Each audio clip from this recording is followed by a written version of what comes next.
nandito tayo sa Caloocan 10th Avenue. Ayan. Dahil nandito tayo ngayon, papasya-sell tayo sa service center ng Honda. Ayan. Ito yung ADB natin. Sensor na natin.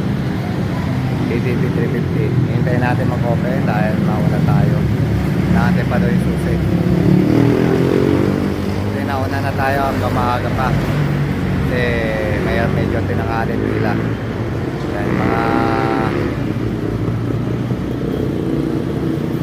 taga ano yan, mga Honda yan, mga lahat na kapula.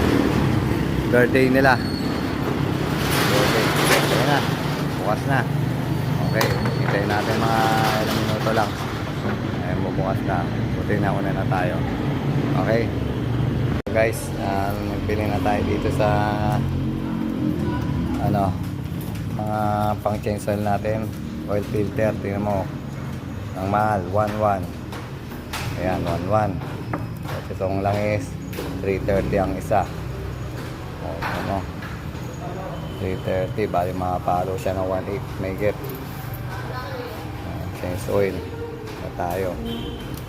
At pinakamahal pa to sa langis, oil filter, 1.1. Okay. Dito na tayo. Waiting na lang, pinapalamig pa yung makina. Ang change, ang langis nito ay 1.5 kasi dapat 1.3 kasi may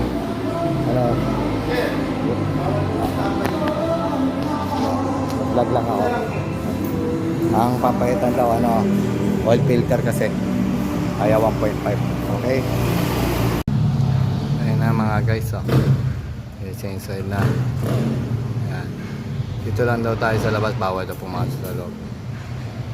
Ito lang tayo sa may salamin, nakikita naman natin inangat. Ayan.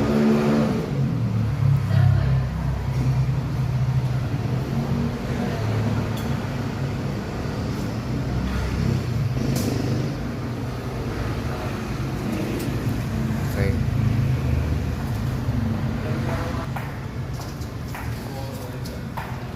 Mga papachange na rin.